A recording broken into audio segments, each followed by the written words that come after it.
विषया विनिवर्तन्ते निराहारस्य देहिनः रसवर्जम रसोपस्य परम दृष्ट्वा निवर्तते। अर्थात देहधारी जीव इंद्रिय भोग से भले ही निवृत्त हो जाए, पर इसमें इंद्रिय भोगों की इच्छा बनी रहती है। लेकिन उत्तम रस के अनुभव होने से ऐसे कार्यों को बंद करने पर वह भक्ति में स्थिर हो जाता है। इसका तात्पर्य है, जब तक कोई आध्यात्म को प्राप्त ना हो तब तक इंद्रिय भोग से विरत होना असंभव है। विधि विधानों द्वारा इंद्रिय भोग को संयमित रखने की विधि वैसे ही जैसे किसी रोगी के किसी भोज्य पदार्थ खाने पर प्रतिबंध लगाना। किंतु इससे रोगी की ना तो भोजन के प्रति रुचि समाप्त होती है और ना वह ऐसा प्रतिबंध लगाया जाना चाहता है। इसी प्रकार अल्पज्ञानी व्यक्तियों के लिए इंद्रिय संयमन के लिए अष्टांग योग जैसी विधि की संस्तुति की जाती है, जिसमें यम, नियम, आसन, प्राणायाम, प्रत्याहार, धारणा, ध्यान आदि सम्मिलित हैं। किंतु जिसने कृष्ण भावनामृत के पथ पर प्रगति के क्रम में परमेश्वर कृष्ण के सौंदर्य का रसास्वादन कर लिया है, उसे जड़ भौतिक वस्तुओं से कोई रुचि नहीं रह जाती। अतः आध्यात्मिक जीवन में ये सारे प्रतिबंध अल्पज्ञानी नवदीक्षितों के लिए हैं। ऐसे प्रतिबंध तभी तक ठीक हैं जब तक कृष्ण भावनामृत में रुचि जागृत नहीं हो जाती, और जब वास्तव में रुचि जग जाती है तो मनुष्य में स्वतः ऐसी वस्तुओं के प्रति अरुचि उत्पन्न हो जाती है। यततो ह्यपि कौन्तेय पुरुषस्य विपश्चितः इंद्रियाणि प्रमाथीनि हरन्ति प्रसंभम मनः। अर्थात हे अर्जुन, इंद्रियां इतनी प्रबल तथा वेगमान हैं कि वे उस विवेकी पुरुष के मन को भी बलपूर्वक हर लेती हैं जो उन्हें वश में करने का प्रयत्न करता है। इसका तात्पर्य है, अनेक विद्वान, ऋषि, दार्शनिक तथा आध्यात्मवादी इंद्रियों को वश करने का प्रयत्न करते हैं, किंतु उनमें से बड़े का भी कभी कभी विचलित मन के कारण इंद्रिय भोग का लक्ष्य बन जाता है। यहाँ तक कि विश्वामित्र जैसे महर्षि तथा पूर्ण योगी को भी मेनका के साथ विषय भोग में प्रवृत्त होना पड़ा, यद्यपि वे इंद्रिय निग्रह के लिए कठिन तपस्या तथा योग कर रहे थे। विश्व इतिहास में इसी तरह के अनेक दृष्टांत हैं। अतः पूर्णतया कृष्ण भावना भवित हुए बिना मन तथा इंद्रियों को वश में ना कर सकना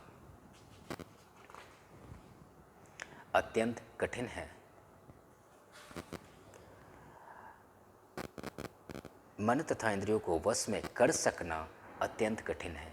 मन को कृष्ण में लगाए बिना मनुष्य ऐसे भौतिक कार्यों को बंद नहीं कर सकता। परम साधु तथा भक्त यामुनाचार्य ने एक व्यवहारिक उदाहरण प्रस्तुत किया है। वे कहते हैं, यदवधि मम चेतः कृष्ण पदारविंदे नवनर सधा मन्युदंतम रंतुमासित तदवधि बत नारी संगमे स्यर माने भवति मुख विकार शुष्ठु निष्ठिवनम च। जब से मेरा मन भगवान कृष्ण के चरनार विंदों की सेवा में लग गया है और जब से मैं नित्य नव दिव्य रस का अनुभव करता रहा हूँ, तब से स्त्री प्रसंग का विचार आते ही मेरा मन उधर से फिर जाता है और मैं ऐसे विचार पर थू थू करता हूँ। कृष्ण भावनामृत इतनी दिव्य सुंदर वस्तु है कि इसके प्रभाव से भौतिक भोग स्वतः नीरस हो जाता है। यह वैसा ही है जैसे कोई भूखा मनुष्य प्रचुर मात्रा में पुष्टिदायक भोजन करके अपनी भूख मिटा ले। महाराज अम्बरीश भी परम योगी दुर्वासा मुनि पर इसलिए विजय पा सके क्योंकि उनका मन निरंतर कृष्ण भावनामृत में लगा रहता था। स वै मनः कृष्ण पदार विंदयो वचांसी वैकुंठ गुणार वर्णे तानि सर्वाणि संयम युक्त आसीत मत्परः वसे ही यस्येन्द्रियाणि तस्य प्रज्ञा प्रतिष्ठिता। अर्थात जो इंद्रियों को पूर्णतया वश में रखते हुए इंद्रिय संयमन करता है और अपनी चेतना को मुझ में स्थिर कर देता है, वह मनुष्य स्थिर बुद्धि कहलाता है। इसका तात्पर्य है, इस श्लोक में बताया गया है कि योग सिद्धि की चरम अनुभूति कृष्ण भावनामृत ही है। जब तक कोई कृष्ण भावना भवित नहीं होता तब तक इंद्रियों को वश में करना संभव नहीं है। जैसा कि पहले कहा जा चुका है, दुर्वासा मुनि का झगड़ा महाराज अम्बिरस से हुआ क्योंकि वे गर्ववश महाराज अम्बिरस पर क्रुद्ध हो गए, जिससे अपनी इंद्रियों को रोक नहीं पाए। दूसरी ओर यद्यपि राजा मुनि के समान योगी ना था, किंतु वह कृष्ण का भक्त था और उसने मुनि के सारे अन्याय सह लिए, जिससे वह विजयी हुआ। राजा अपनी इंद्रियों को वश में कर सका क्योंकि उसमें निम्नलिखित गुण थे, जिनका उल्लेख श्रीमद्भागवत में हुआ है।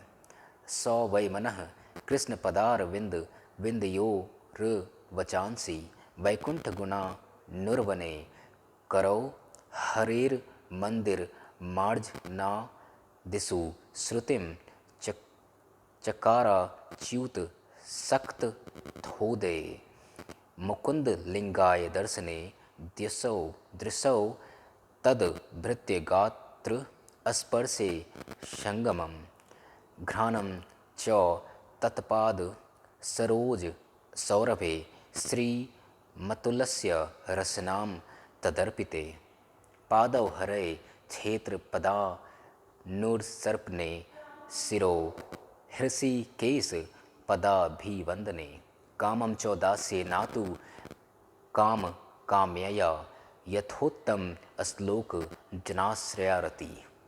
राजा अम्बिरस ने अपना मन भगवान कृष्ण के चरना बिंदों पर स्थिर कर दिया, अपनी वाणी भगवान के धाम की चर्चा करने में लगा दी, अपने कानों को भगवान की लीलाओं के सुनने में, अपने हाथों को भगवान का मंदिर साफ करने में, अपनी आँखों को भगवान का स्वरूप देखने में, अपने शरीर को भक्त के शरीर का स्पर्श करने में, अपनी नाक को भगवान के चरनार बिंदों पर भेंट किए गए फूलों की गंध सूंघने में, अपने जीव को उन्हें अर्पित तुलसी दलों का आस्वाद करने में, अपने पाँवों को जहाँ जहाँ भगवान के मंदिर हैं उन स्थानों की यात्रा करने में, अपने सिर को भगवान को नमस्कार करने में तथा अपनी इच्छाओं को भगवान की इच्छाओं को पूरा करने में लगा दिया। और इन गुणों के कारण वे भगवान के मत पर भक्त बनने के योग्य हो गए। इस प्रसंग में मत पर शब्द अत्यंत सार्थक है। कोई मत पर किस तरह हो सकता है, इसका वर्णन महाराज अम्बिरस के जीवन में बताया गया है। मत पर परंपरा के महान विद्वान तथा आचार्य श्रील बलदेव विद्याभूषण का कहना है, मद भक्ति प्रभावेन सर्वेन्द्रिय विजय पूर्विका स्वात्म दृष्टि सुलेभति भाव। इंद्रियों को केवल कृष्ण की भक्ति के बल से वश में किया जा सकता है। कभी कभी अग्नि का भी उदाहरण दिया जाता है। जिस प्रकार जलती हुई अग्नि कमरे के भीतर की सारी वस्तुएं जला देती है, उसी प्रकार योगी के हृदय में स्थित भगवान विष्णु सारे मलों को जला देते हैं। योग सूत्र भी विष्णु का ध्यान आवश्यक बताता है, सुनने का नहीं। तथा कथित योगी जो विष्णु पद को छोड़कर अन्य किसी वस्तु का ध्यान करते हैं, वे केवल मृग मरीचिकाओं की खोज में वृथा ही अपना समय गंवाते हैं। हमें कृष्ण भावना भवित होना चाहिए, भगवान के प्रति अनुरक्त होना चाहिए। असली योग का यही उद्देश्य है। ध्यायतो विषयान पुंसः संगस्ते सुपजायते संगा संजायते कामात् क्रोधो भिजायते। अर्थात इंद्रिय विषयों का चिंतन करते हुए मनुष्य की उनमें आसक्ति उत्पन्न हो जाती है और ऐसी आसक्ति से काम उत्पन्न होता है और फिर काम से क्रोध प्रकट होता है। इसका तात्पर्य है, जो मनुष्य कृष्ण भावना भवित नहीं है, उसमें इंद्रिय विषयों के चिंतन से भौतिक इच्छाएं उत्पन्न होती हैं। इंद्रियों को किसी न किसी कार्य में लगे रहना चाहिए और यदि वे भगवान की दिव्य प्रेमा भक्ति में नहीं लगे रहेंगी तो वे निश्चय ही भौतिकवाद में लगना चाहेंगी। इस भौतिक जगत में हर एक प्राणी इंद्रिय विषयों के अधीन है, यहाँ तक कि ब्रह्मा तथा शिव जी भी। तो स्वर्ग के अन्य देवताओं के विषय में क्या कहा जा सकता है? इस संसार के जंजाल से निकलने का एकमात्र उपाय है कृष्ण भावना भवित होना। शिव ध्यानमग्न थे, किंतु जब पार्वती ने विषय भोग के लिए उन्हें उत्तेजित किया तो वे सहमत हो गए, जिसके फलस्वरूप कार्तिकेय का जन्म हुआ। इसी प्रकार तरुण भगवत भक्त हरिदास ठाकुर को माया देवी के अवतार ने मोहित करने का प्रयास किया, किंतु विशुद्ध कृष्ण भक्ति के कारण वे इस कसौटी पर खरे उतरे, जैसा कि यामुनाचार्य के उपर्युक्त श्लोक में बताया जा चुका है। भगवान का एक निष्ठ भक्त भगवान की संगति के आध्यात्मिक सुख का आस्वादन करने के कारण समस्त भौतिक इंद्रिय सुख को त्याग देता है। अतः जो कृष्ण भावना भवित नहीं है, वह कृत्रिम दमन के द्वारा अपनी इंद्रियों को वश में करने में कितना भी शक्तिशाली क्यों न हो, अंत में अवश्य असफल होगा, क्योंकि विषय सुख का रंज मात्र विचार भी उसे इंद्रिय तृप्ति के लिए उत्तेजित कर देगा। क्रोध भाववती सम्मोह सम्मोहात् स्मृति विभ्रमः स्मृति भ्रंशाद बुद्धिनाशो बुद्धिनाशात् प्रणश्यति। अर्थात क्रोध से पूर्ण मोह उत्पन्न होता है और मोह से स्मरण शक्ति का विभ्रम हो जाता है। जब स्मरण शक्ति भ्रमित हो जाती है तो बुद्धि नष्ट हो जाती है और बुद्धि नष्ट होने पर मनुष्य भवकूप में पुनः गिर जाता है। इसका तात्पर्य है, श्रील रूप गोस्वामी ने हमें यह आदेश दिया है, प्रापंची कतया बुद्धिया हरिसंबंधी वस्तुनः मुमुक्षुभिः परित्यागो वैराग्यम फल्गु कथ्यते। कृष्ण भावनामृत के विकास से मनुष्य जान सकता है कि प्रत्येक वस्तु का उपयोग भगवान की सेवा के लिए किया जा सकता है। जो कृष्ण भावनामृत के ज्ञान से रहित हैं, वे कृत्रिम ढंग से भौतिक विषयों से बचने का प्रयास करते हैं। फलतः वे भव बंधन से मोक्ष की कामना करते हुए भी वैराग्य की चरम अवस्था को प्राप्त नहीं कर पाते। उनका तथाकथित वैराग्य फल्गु अर्थात गौण कहलाता है। इसके विपरीत कृष्ण भावना भवित व्यक्ति जानता है कि प्रत्येक वस्तु का उपयोग भगवान की सेवा में किस प्रकार किया जाए, फलतः वह भौतिक चेतना का शिकार नहीं होता।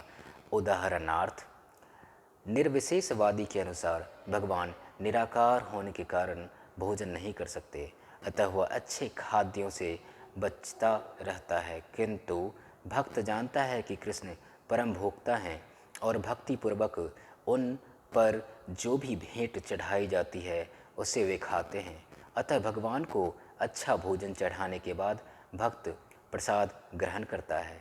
इस प्रकार हर वस्तु प्राणवान हो जाती है और अधः पतन का कोई संकट नहीं रहता।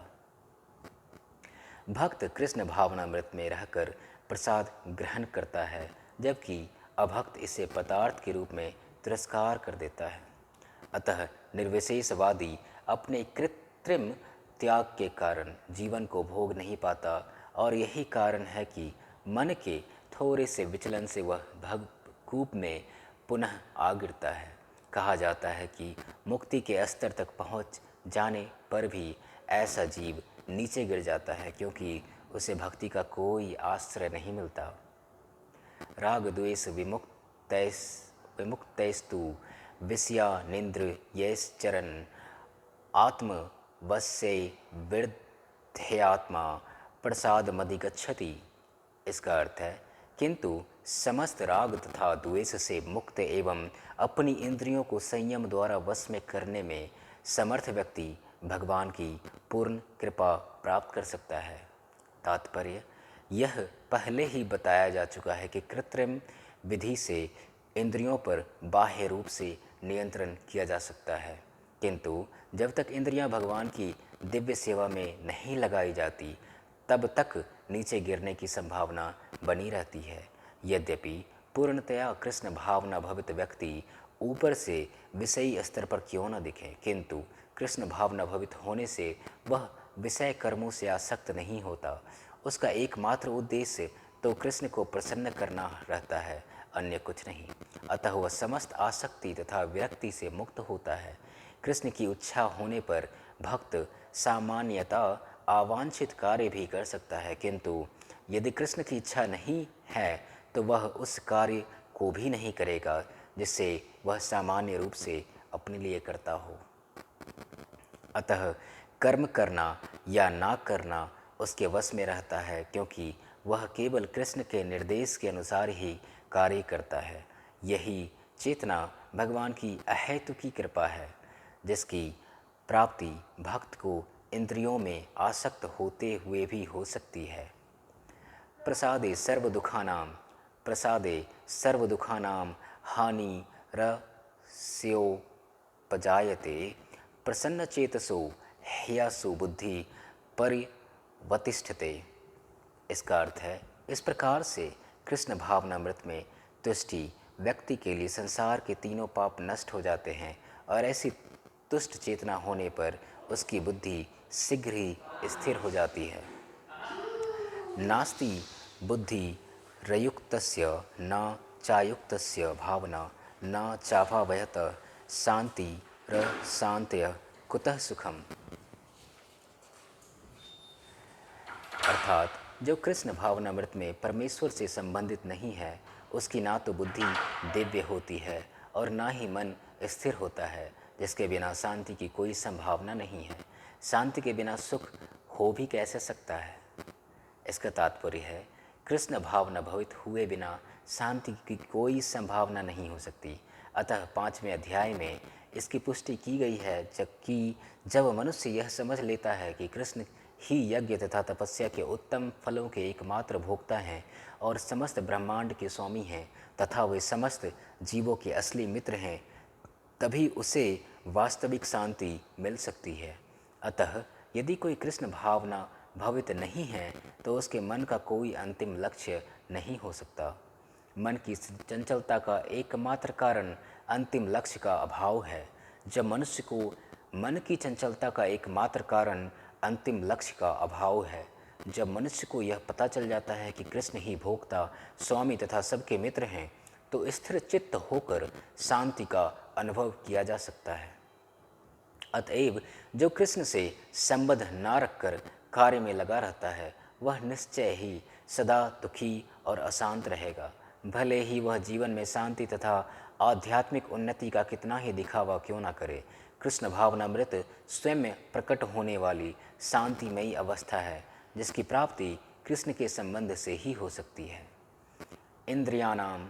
इंद्रियाणाम ही चरताम यन मनो नुविधीयते तदस्य हरति प्रज्ञां वायुर्ना वमी वाम्भसी। जिस प्रकार पानी में तैरती नाव को प्रचंड वायु दूर बहा ले जाती है, उसी प्रकार विचरणशील इंद्रियों में से कोई एक जिस पर मन निरंतर लगा रहता है, मनुष्य की बुद्धि को हर लेती है। इसका तात्पर्य है, यदि समस्त इंद्रियां भगवान की सेवा में ना लगी रहें और यदि इनमें से एक भी अपनी तृप्ति में लगी रहती है, तो वह भक्त को दिव्य प्रगति पथ से विपथ कर सकती है। जैसा कि महाराज अम्बिरस के जीवन में बताया गया है, समस्त इंद्रियों को कृष्ण भावनामृत में लगा रहना चाहिए, क्योंकि मन को वश में करने की यही सही एवं सरल विधि है।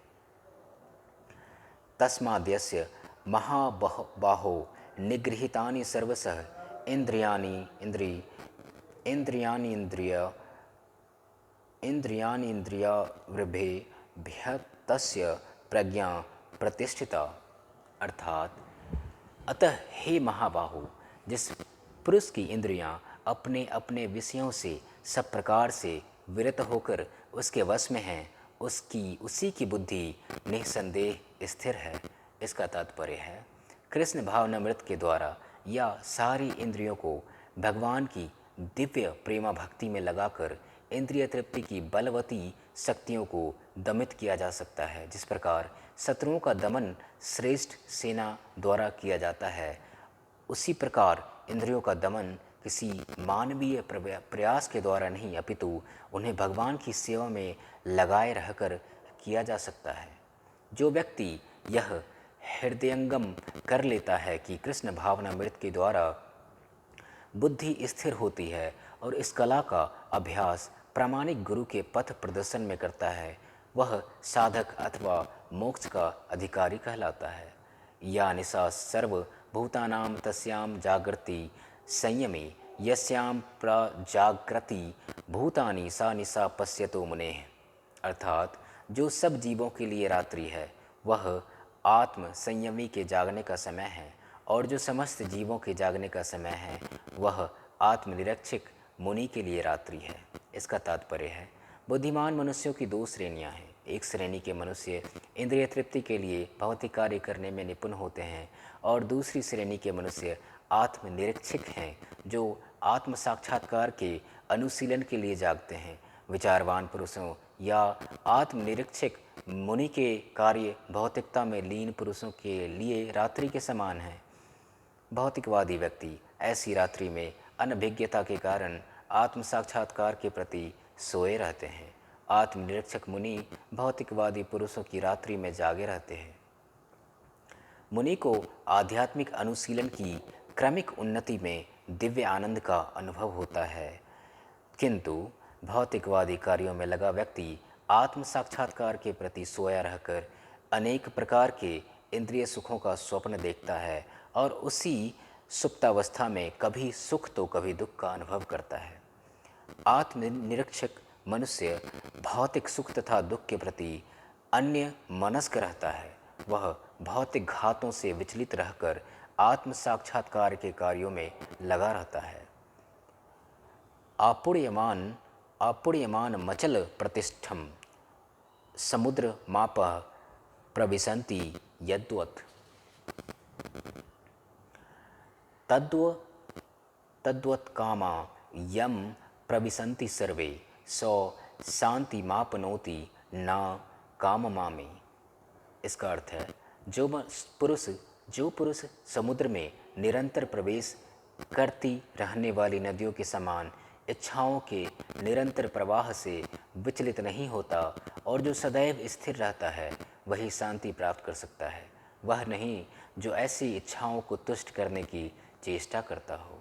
इसका तात्पर्य है, यद्यपि विशाल सागर में सदैव जल रहता है, किंतु वर्षा ऋतु में विशेषतया यह अधिकाधिक जल से भरता जाता है, तो भी सागर उतने पर ही स्थिर रहता है।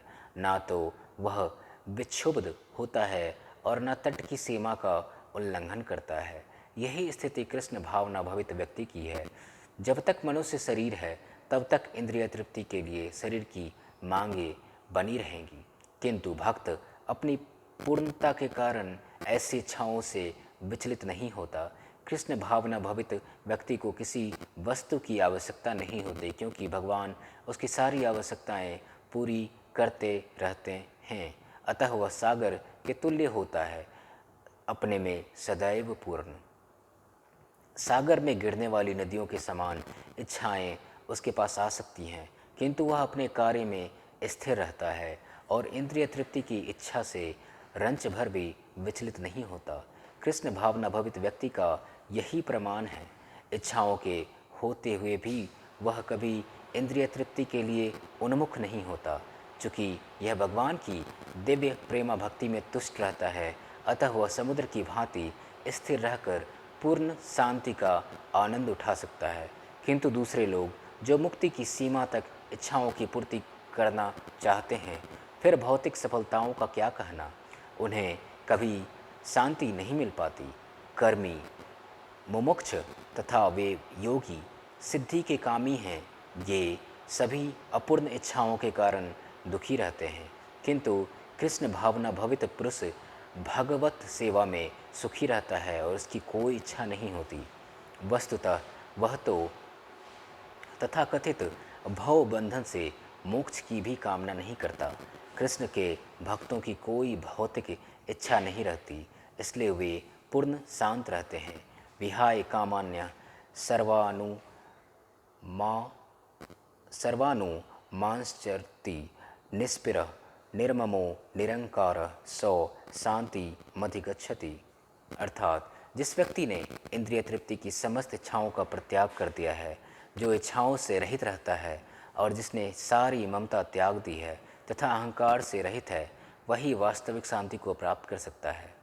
तात्पर्य, निस्पृह होने का अर्थ है इंद्रिय तृप्ति के लिए कुछ भी इच्छा न करना। दूसरे शब्दों में कृष्ण भावना भावित होने की इच्छा वास्तव में इच्छा शून्यता या निस्पृहता है। इस शरीर को मिथ्या ही आत्मा माने बिना तथा संसार की किसी वस्तु में कल्पित स्वामित्व रखे बिना श्री कृष्ण के नित्य दास के रूप में अपनी यथार्थ स्थिति को जान लेना कृष्ण भावनामृत की सिद्ध अवस्था है। जो इस सिद्ध अवस्था में स्थित है वह जानता है कि श्री कृष्ण ही प्रत्येक वस्तु के स्वामी हैं।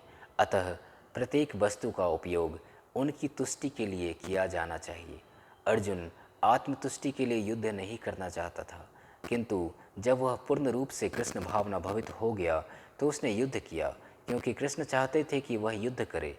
उसे अपने लिए युद्ध करने की कोई इच्छा ना थी, किंतु वही अर्जुन कृष्ण के लिए अपनी शक्ति भर लड़ा। वास्तविक इच्छा शून्यता कृष्ण तुष्टि के लिए इच्छा है। यह इच्छाओं को नष्ट करने का कोई कृत्रिम प्रयास नहीं है। जीव कभी भी इच्छा शून्य या इंद्रिय शून्य नहीं हो सकता, किंतु उसे अपनी इच्छाओं की गुणवत्ता बदलनी होती है। भौतिक दृष्टि से इच्छा शून्य व्यक्ति जानता है कि प्रत्येक वस्तु कृष्ण की है, अतः वह किसी वस्तु पर अपना स्वामित्व घोषित नहीं करता। यह दिव्य ज्ञान आत्म साक्षात्कार पर आधारित है, अर्थात इस ज्ञान पर कि प्रत्येक जीव कृष्ण का अंश स्वरूप है और जीव की शाश्वत स्थिति कभी ना तो कृष्ण के तुल्य होती है, ना उससे बढ़कर। इस प्रकार कृष्ण भावनामृत का यह ज्ञान ही वास्तविक शांति का मूल सिद्धांत है। ऐसा ब्राह्मी स्थितः पार्थ नैना प्राप्य विमोहयति स्थिता श्याम मंतकालेपि ब्रह्म निर्वाण मृच्छति। अर्थात यह आध्यात्मिक तथा ईश्वरीय जीवन का पथ है, जिसे प्राप्त करके मनुष्य मोहित नहीं होता। यदि कोई जीवन के अंतिम समय में भी इस तरह स्थित हो तो वह भगवद धाम में प्रवेश कर सकता है। तात्पर्य, मनुष्य कृष्ण भावना मृत या दिव्य जीवन को एक लक्षण में प्राप्त कर सकता है और हो सकता है कि उसे लाखों जन्मों के बाद भी ना प्राप्त हो। यह तो सत्य को समझने और स्वीकार करने की बात है। खटवांग महाराज ने अपनी मृत्यु के कुछ मिनट पूर्व कृष्ण के शरणागत होकर ऐसी जीवन अवस्था प्राप्त कर ली। निर्वाण का अर्थ है भौतिकवादी जीवन शैली का अंत। बौद्ध दर्शन के अनुसार इस भौतिक जीवन के पूरा होने पर केवल शून्य शेष रहता है, किंतु भगवद गीता की शिक्षा इससे भिन्न है। वास्तविक जीवन का शुभारंभ इस भौतिक जीवन के पूरा होने पर होता है। स्थूल भौतिकवादी के लिए यह जानना पर्याप्त होगा कि इस भौतिक जीवन का अंत निश्चित है, किंतु आध्यात्मिक दृष्टि से उन्नत व्यक्तियों के लिए इस जीवन के बाद अन्य जीवन प्रारंभ होता है। इस जीवन का अंत होने के पूर्व यदि कोई कृष्ण भावना भवित हो जाए तो उसे तुरंत ब्रह्म निर्वाण अवस्था प्राप्त हो जाती है। भगवत धाम तथा भगवत भक्ति के बीच कोई अंतर नहीं है, चूँकि दोनों चरम पद हैं। अतः भगवान की दिव्य प्रेमा भक्ति में व्यस्त रहने का अर्थ है भगवत धाम को प्राप्त करना। भौतिक जगत में इंद्रिय तृप्ति विषयक कार्य होते हैं और आध्यात्मिक जगत में कृष्ण भावनामृत विषयक। इसी जीवन में ही कृष्ण भावनामृत की प्राप्ति तत्काल ब्रह्म प्राप्ति जैसी है, और जो कृष्ण भावनामृत में स्थित होता है वह निश्चित रूप से पहले ही भगवत धाम में प्रवेश कर चुका होता है। ब्रह्म और भौतिक पदार्थ एक दूसरे से सर्वथा विपरीत हैं, अतः ब्राह्मी स्थिति का अर्थ है भौतिक कार्यों के पद पर ना होना। भगवद गीता में भगवत भक्ति को मुक्त अवस्था माना गया है, अतः ब्राह्मी स्थित भौतिक बंधन से मुक्ति है। श्रील भक्ति विनोद ठाकुर ने भगवद गीता के इस द्वितीय अध्याय को संपूर्ण ग्रंथ के प्रतिपाद्य विषय के रूप में संक्षिप्त किया है। भगवद गीता के प्रतिपाद्य हैं कर्म योग, ज्ञान योग तथा भक्ति योग। इस द्वितीय अध्याय में कर्म योग तथा ज्ञान योग की स्पष्ट व्याख्या हुई है एवं भक्ति योग की भी झांकी दी गई है। इस प्रकार श्रीमद् भगवद गीता के द्वितीय अध्याय गीता का सार का भक्ति वेदांत तात्पर्य पूर्ण हुआ।